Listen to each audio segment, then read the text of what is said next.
Before leaving the house a long time ago, it seems like an eternity to me, I would check for my keys. That was very important. The keys to the front door, and of course the keys to the car, they were together. So keys was very important before leaving the house. The second thing I would check was for wallet. So keys, wallet, has to be there. And the third thing eventually became the phone. So keys, phone, wallet. The fourth thing I would check before leaving the house was a pack of cigarettes. Yeah, I used to smoke.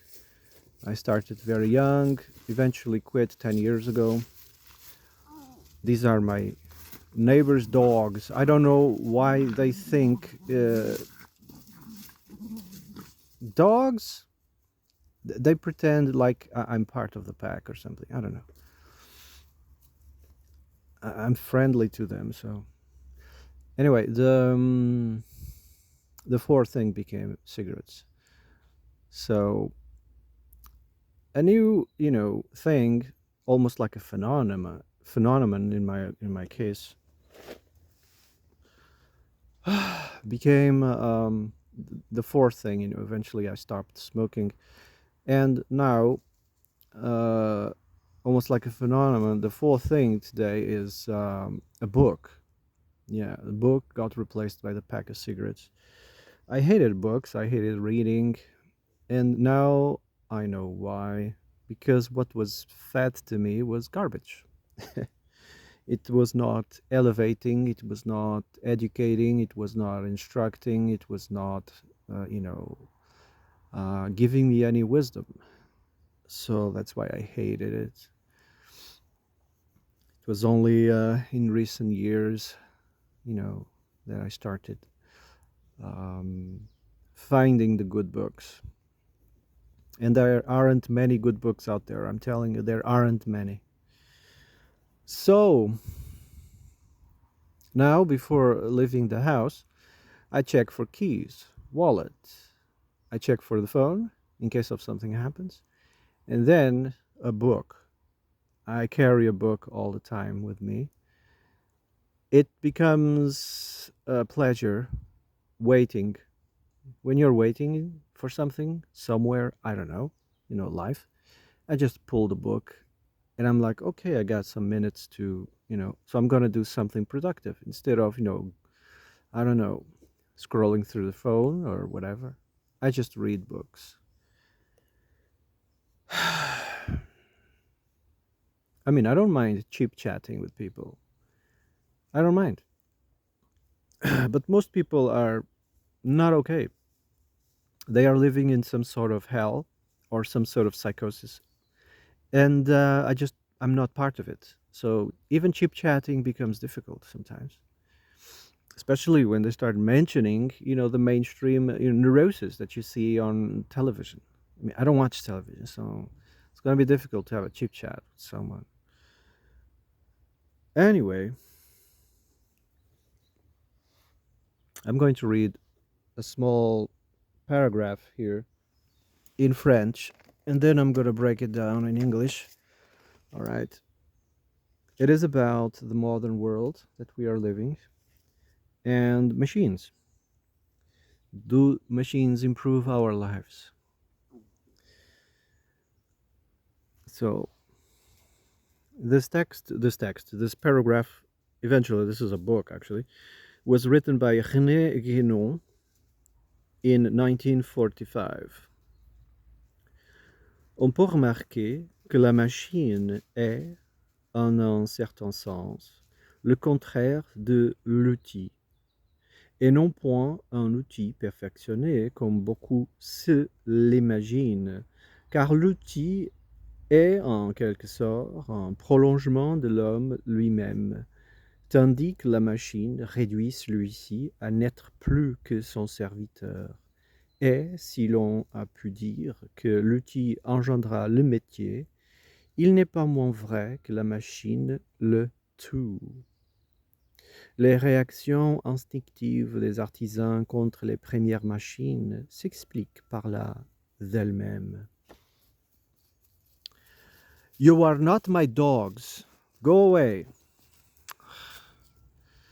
So I'm going to break it down. The text says something like, we can see, with a critical eye that the machine is the opposite of the tool, because the tool is like an extension of human action, while the machine, by its nature, is just an external force. And this force tends to replace man and reduce man into a passive role. The tool is at the service of the craftsman who masters it, while the machine is just an autonomous mechanism that no longer requires know-how, no longer requires, wisdom, creativity, spontaneity, and it deprives man of his creative role and of his knowledge. A machine reduces man. Yeah, so a lot of people nowadays are so in love with these bots and this bullshit, and these devices that we have, and they stopped functioning. Their brains is switched off. It's becoming worse, with these AI bots, and they can generate texts. They can generate, reviews. Give me a review of this book. Give me a this. Give me a that. And they just don't use their brains anymore. The schooling system kind of was the starting point. Now, the apogee, the pinnacle is the AI bots, and everybody is becoming more prone to being controlled. More, like in religions do the same thing. Indoctrination of religions and education is the same thing. The schooling system, it really switches off your brain, switches off your mind, switches off your critical thinking, and replaces it with, the ideology. It literally switches off your consciousness, your mind. It switches off the nous. So another person, this lady called Dorothy Emmett, she wrote in 1946, "It is doubtful whether life can be significantly lived without conscious relations to some type of tradition. Those who do live without it live as a kind of moral proletariat, without roots and without loyalties. For the significant life needs form, and form is the outcome of a quality of thought and feeling which shapes our traditions." Religions are weaponized morality, you know? It's a moral proletariat, like this woman said. Very well said. Ashley Montagu wrote, "In spite of our enormous technological advances, we are spiritually, as human beings, not equals to the average Australian Aboriginal or to the average Eskimos. We are very definitely their inferiors."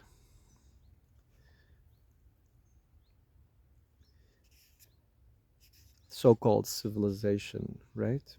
The city model.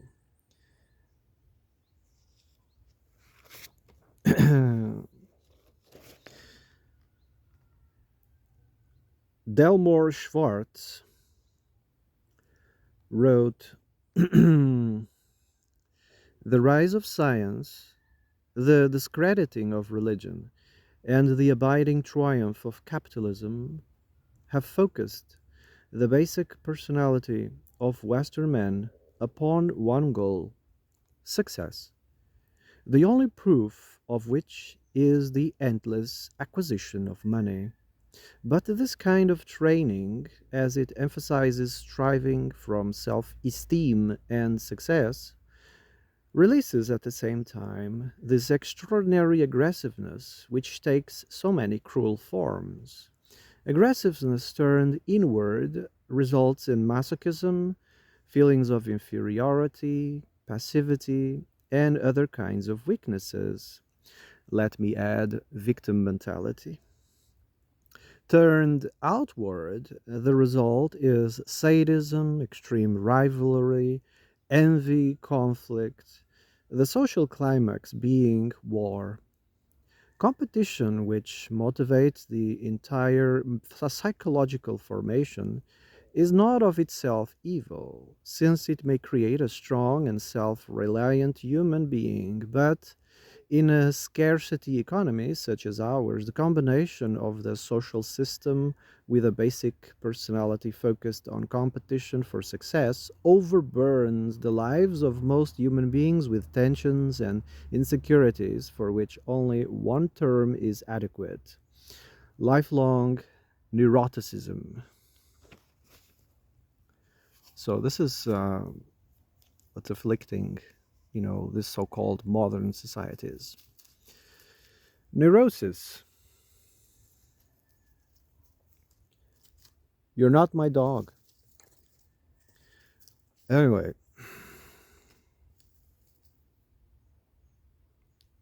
I'm gonna shut up now. Have a nice day.